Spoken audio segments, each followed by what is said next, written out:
Welcome to class 5 of straight line. तो पिछले जितनी भी 4 क्लासेस थी उसमें हमने क्या क्या देखा है। स्ट्रेट लाइन का इंट्रोडक्शन देखा है, उसकी डेफिनेशन देखी है। उसके बाद में सेकंड क्लास में हमने पढ़ा है टाइप्स ऑफ स्ट्रेट लाइन की, स्ट्रेट लाइन कितने टाइप्स की होती हैं। थर्ड क्लास में हमने प्रॉपर्टीज ऑफ स्ट्रेट लाइन पढ़ी है ना। और फोर्थ क्लास में हमने बहुत इंपॉर्टेंट पार्ट जहाँ से एक्चुअल में स्ट्रेट लाइन शुरू होती है, मतलब स्लोप ऑफ द लाइन आपने पढ़ाई की। तो ये जो वीडियो है आपका ये कंटिन्यू हो रहा है, मतलब स्लोप ऑफ लाइन इसमें भी पढ़ रहे हैं लेकिन दूसरे नज़रिए से। पढ़ने का जो नज़रिया है हमारा स्लोप का वो यहाँ पे कुछ और है।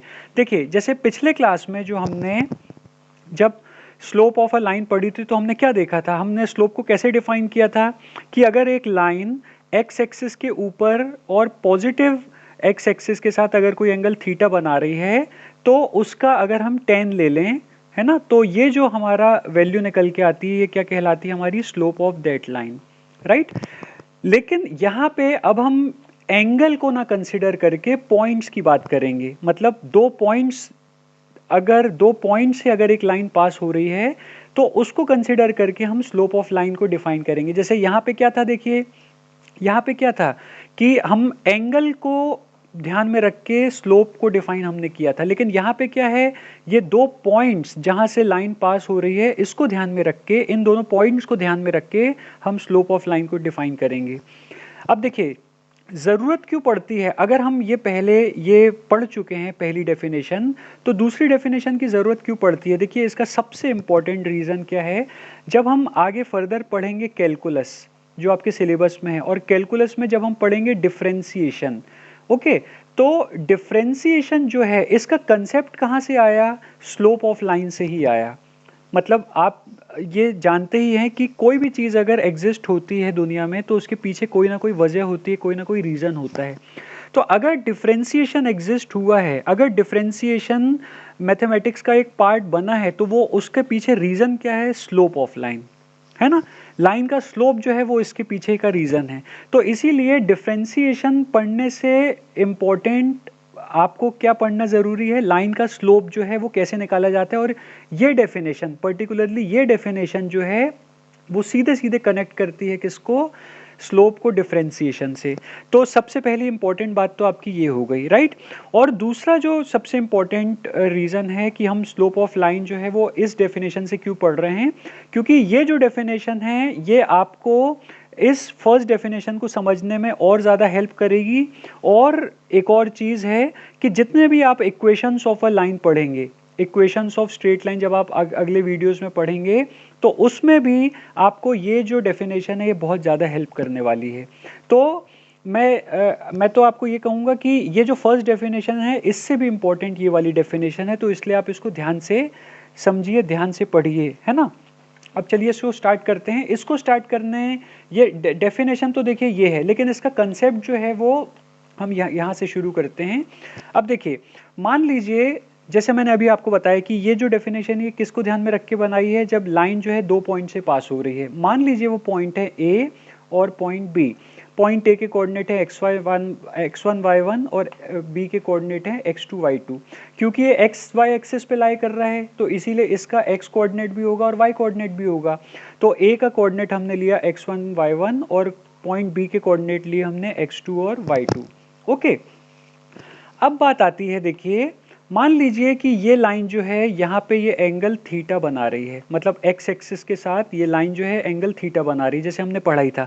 ये थीटा कहाँ से आया, अभी इस पे ध्यान मत दीजिए, मैं अभी इसकी फिलहाल बात कर रहा हूँ कि ये जो लाइन है ये एक्स एक्सिस के साथ क्या एंगल बना रही है, थीटा एंगल बना रही है।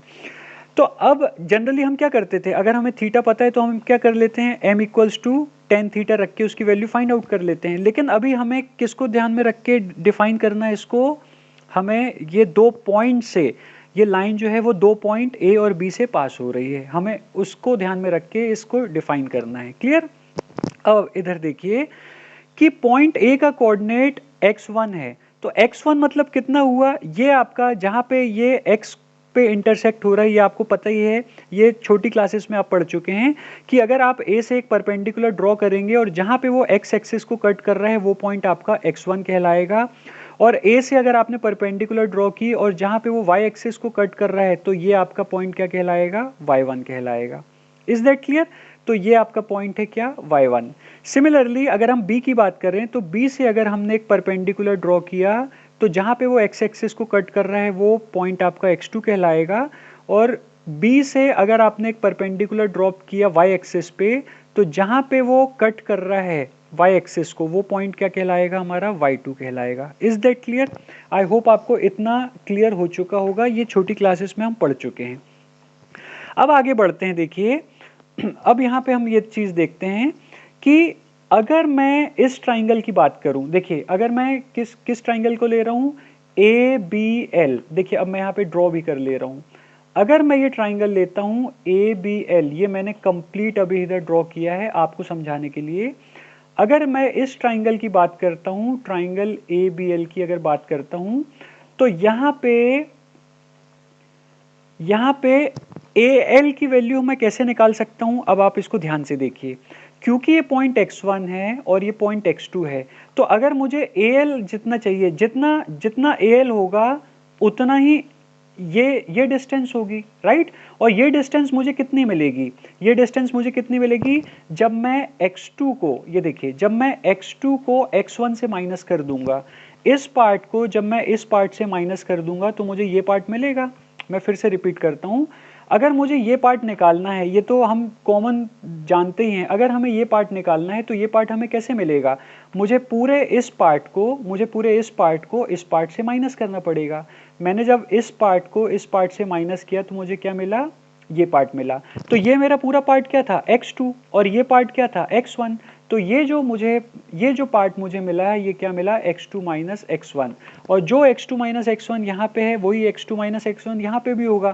क्यों होगा, क्योंकि ये जो फिगर है ये एक रेक्टेंगल है, ये फिगर क्या है, एक रेक्टेंगल है, और रेक्टेंगल के ऑपोजिट साइड क्या होते हैं, हमेशा इक्वल होते हैं।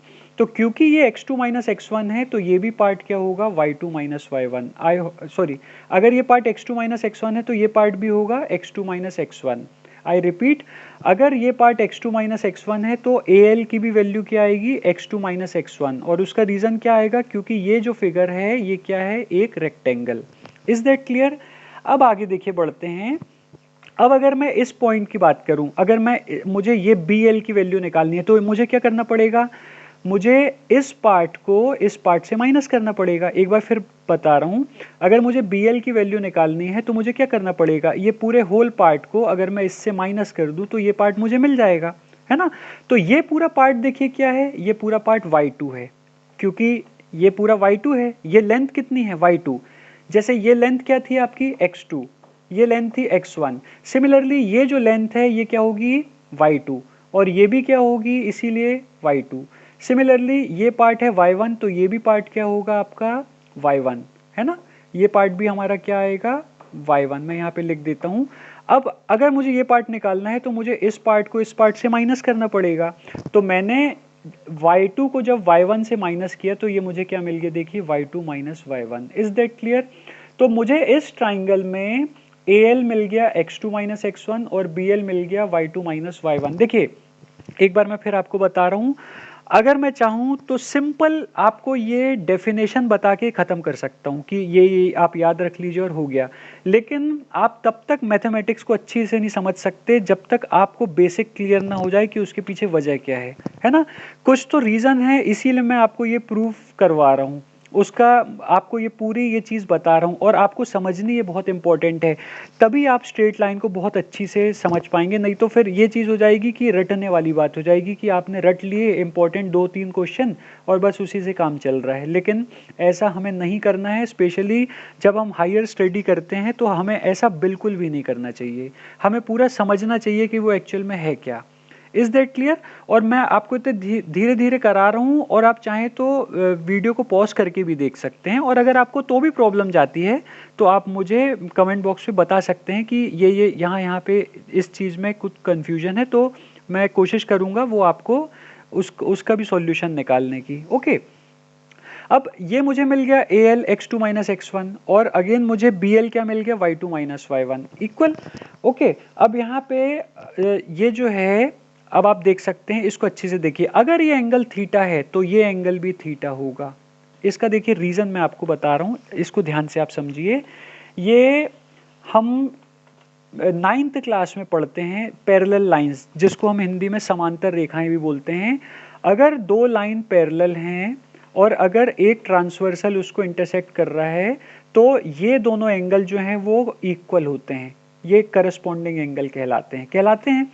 देखिए अब आप ये देखिए ध्यान से, ये दोनों पैरेलल लाइंस हैं, ये दोनों लाइंस क्या हैं, पैरेलल हैं, और ये ट्रांसवर्सल है, तो इसीलिए ये एंगल जो है ये इसके इक्वल हो जाएगा। आप ये देखिए, अगर आप इसको मैच कर पाए तो आपको ये चीज़ समझ में आएगी।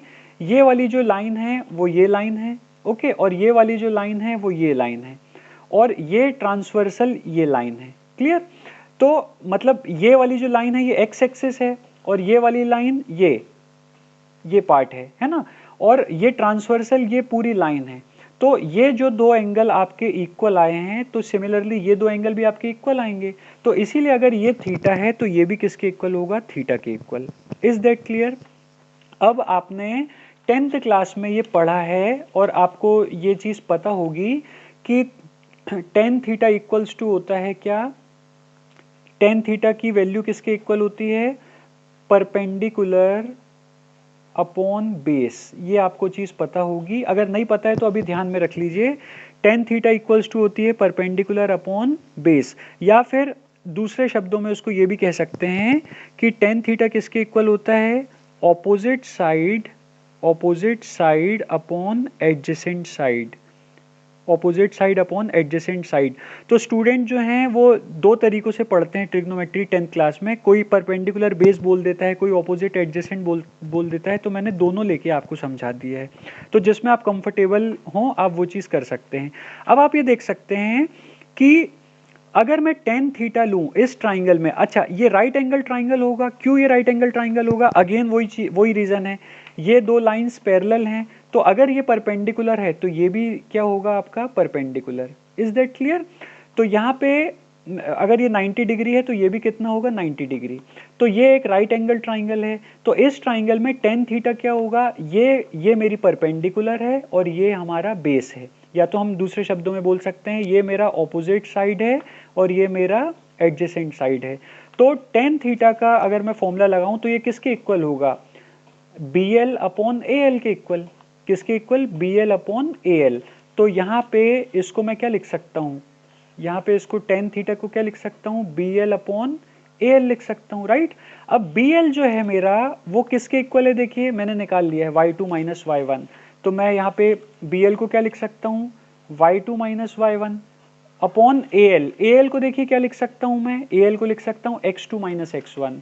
तो ये मैं क्या लिख सकता हूँ, x2 minus x1। Is that clear? अब देखिए यहाँ पे यही चीज मैंने आपको ये चीज लिख के दी है कि let A and B be 2 points, let theta be angle that line AB makes with the positive direction of x axis, वही चीज है। तो अब फिगर से tan थीटा किसके इक्वल होगा, BL अपॉन AL, जो मैंने अभी आपको प्रूफ करके दिखाया। तो यहाँ पे आपको पता है कि सिंस m इक्वल टू क्या होता है, tan थीटा, तो हम tan थीटा को m रख सकते हैं। हमने ये पिछले वीडियो में देखा था ना कि m इक्वल टू क्या होता है, tan थीटा। तो tan थीटा की जगह हम m सब्स्टिट्यूट कर सकते हैं। तो यहाँ पे मैंने tan थीटा की जगह क्या रख दिया, m, और BL की जगह मैंने यहाँ पे क्या रख दिया, y2 माइनस y1, और सिमिलरली मैंने यहाँ पे AL की जगह क्या सब्स्टिट्यूट कर दिया, x2 माइनस x1। तो ये जो मेरी एक नई डेफिनेशन देखिए निकल के आती है स्लोप की, क्या निकल के आती है, difference in y coordinate upon difference in x coordinates. तो इसका देखिए मतलब क्या है, एक बार फिर आपको बता दूं कि y कोऑर्डिनेट का डिफरेंस को अगर आप x कोऑर्डिनेट के डिफरेंस से डिवाइड करते हैं तो जो रिजल्ट आपको निकल के मिलता है वो क्या कहलाता है, स्लोप ऑफ द लाइन।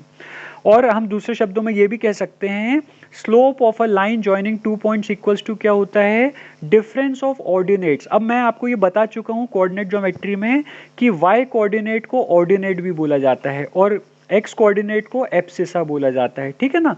तो इसको आप क्या लिख सकते हो, डिफरेंस इन y कोऑर्डिनेट को, और आप क्या लिख सकते हो, डिफरेंस ऑफ ऑर्डिनेट्स, और डिफरेंस इन x कोऑर्डिनेट को क्या लिख सकते हैं आप, डिफरेंस ऑफ एब्सिसा। ओके, तो दोनों आप कोई भी चीज लिख सकते हैं, आप कोई प्रॉब्लम नहीं है, जो आपको इजी लग रही है समझने में वो आप लिख सकते हैं। लेकिन आपको ध्यान में रखना है कि स्लोप ऑफ लाइन क्या होती है, y2 minus y1 upon x2 minus x1। अगर लाइन जो है वो 2 पॉइंट ए और बी से पास हो रही है, जिसको कोऑर्डिनेट x1 y1 और x2 y2 हैं। आई होप आपको इतना चीज़ क्लियर हो गई होगी कि स्लोप ऑफ लाइन जो है, जब 2 पॉइंट आपको दिए हैं तो कैसे डिफाइन करते हैं। नेक्स्ट वीडियो में मैं आपको ये पूरी डेफिनेशन जो है वो इसकी हेल्प से समझाऊंगा, क्योंकि ये वीडियो जो है थोड़ा लेंदी हो जाएगा, तो इसीलिए मैं नेक्स्ट वीडियो में कंटिन्यू करूंगा ये डेफिनेशन। पर एक चीज़ ध्यान रहे कि वो डेफिनेशन आपको तभी समझ में आएगी जब आप इस पूरे प्रोसीजर को समझ जाएंगे कि ये चीज़ कैसे हो रही है। अगर आपको कोई डाउट डिफ़िकल्टी है तो आप एक बार वीडियो पॉज करके देखिए। आप अच्छे से देखेंगे तो मुझे नहीं लगता कि किसी किस्म की प्रॉब्लम आपको जानी चाहिए। हाँ, ये हो सकता है कि अगर आपके पिछले बेसिक कंसेप्ट्स में कोई प्रॉब्लम है, तो उस कंडीशन में अगर आपको कुछ ऐसा लगता है तो आप मुझे कमेंट बॉक्स पे बता सकते हैं। मैं उसके लिए, उस कंसेप्ट के लिए सेपरेट वीडियो बना के आपको शेयर कर दूंगा। तो इस वीडियो में हमने बात की है slope of a line joining 2 points, मतलब जब 2 पॉइंट से एक लाइन पास होती है तो उसका स्लोप हम किस तरह से निकालते हैं। इसी जो हमने डेराइव किया है ये डेरिवेशन, इसी के डेरिवेशन के बेस पे जो डेफिनेशन है वो हम नेक्स्ट वीडियो में देखेंगे। Thank you.